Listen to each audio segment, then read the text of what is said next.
Rebecca Olivarez, a teacher at ACC Children's Lab School, which serves as a field work site for students that are enrolled in our Child Care and Development program.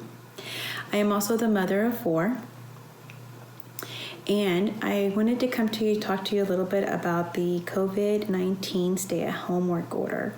Most of us are now working from home, and we might have a preschooler or a school-age child at home, or maybe both. As a parent and child, I know the challenges this brings. It's really, really difficult. I wanted to give you some tips that might be helpful as you navigate through these hard times. Tip number 1, routines. Routines are very important. As opposed to a schedule, a routine has more flexibility built into it, so you can be more flexible throughout your day. If you can, try to align it with what your child would typically be doing in childcare or in school. And what I mean by that is keep in mind the time that you'd wake up your child in the morning. Try to keep that within the same time range. Having breakfast, maybe needing a more late morning snack, going outdoors to play in the morning for a preschooler is important right before lunch. After lunchtime, having a quiet time. And some children might not be nappers at home, but if they napped at school, they probably need that quiet time. You can tell them that they can choose to rest quietly, or they can do quiet activities, that could be working with a puzzle or writing in a journal, giving those kind of choices. But it's a time for you to be able to step back for a good, 45 minutes or an hour if they're not sleeping, to work either on your work or, maybe some chores that need to be done at home.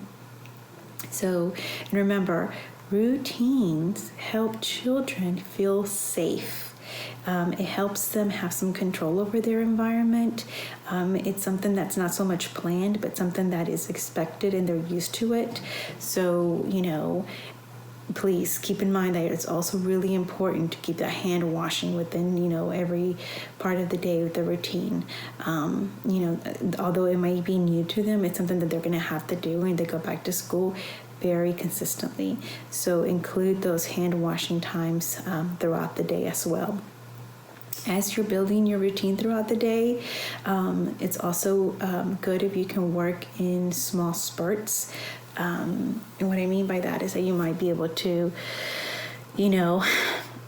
have an hour, 45 minutes working on your computer, step back, and check on the kids. Maybe they might want a snack, or they might want just to, talk or, connect with you.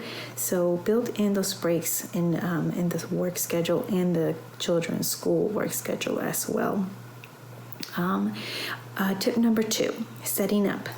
If you can, try to set up your workspace, your child's workspace, and a play area in the house.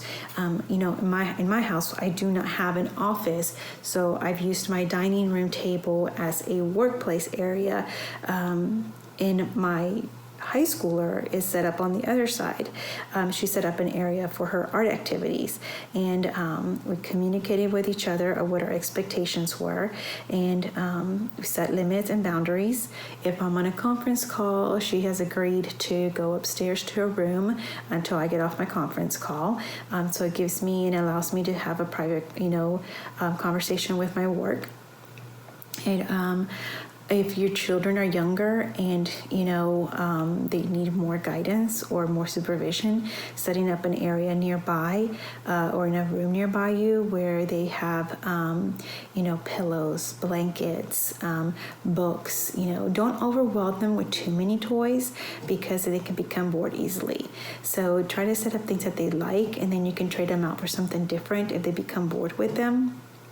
But try to set up that area in the house in another place other than the room if you can, if you're able to. With school-aged children, it's a little easier because, they're a little bit more independent. So, allowing them to let you know where they want to set up. They might not want to set up in their bedroom.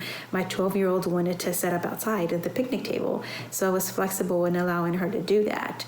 So allow some flexibility for where your children may want to set up, and make sure that they communicate to you what they need as far as supplies, because sometimes you can work with the schools and they can provide art supplies and school supplies to you. So that's something you kind of want to stay updated with, is what is your school doing to help provide materials for your children as they work online at home. Tip number 3 would be to talk to your children. Talk to them and find out what's going on. How are they feeling? Validate their feelings. Sometimes, they might be feeling scared, nervous. These are all normal feelings. Let them know that you're there for them, that you're there to keep them safe. That is your job. And if you can, try to avoid watching television that has graphic news on there, or images that children might be frightened by. This can be very confusing to them. So if you can, try to limit the amount of media that comes into the house. You want to watch some news, you might want to watch it in private in your bedroom. Children, they don't really understand what's going on. Some of these pictures that are showing up on the news can be really graphic and scary. So making sure that you protect them from that. Tip number 4, stay active. It's really important for for the children to be physically active, because it's there's at school they get out, they run around, and or they do a lot of movement activities during group times. So helping stay active by going outside to ride a bike, going for a walk, playing in your backyard. You do not need a lot of materials. Playing tag or chase, throwing the ball around, doing some gardening, allowing them to help you plant, pulling weeds. Young children love to do stuff like that. So get outside. Try to get outside for a little in the morning with younger children if you can. With older children, making sure you give them that that free play time, like maybe after lunchtime, something that they would be used to at school. And, checking in with them, when do you want to get outdoors? What kind of stuff do you want to do? Check in with them to see what they want to do. Get information and input from them. That's really important. Tip number 5, give yourself some grace. This is a transition period for all of us, and we're going to get through this. This is not something that, we planned for. It's not something that we ever thought that we would have to go through. So give yourself some grace. Take care of yourself. Take some deep breaths throughout the day. Stretch. Drink plenty of water. Get some rest. It's a juggle. It's hard. It's not easy. So, I hope that you find these tips helpful, and please take care of yourself and and your expectations, let them be realistic. We are not. You are your child's teacher, but you're not their classroom teacher. You are their parent. Nobody knows them better than you. If your child needs to get off the computer because they can't handle it and it's causing too much anxiety, do simple things like, cooking with them, talk about measurements, talk about, the different tools you're using in the kitchen, do science experiments that might not require too many things like a volcano or slime, it's little things like that matter.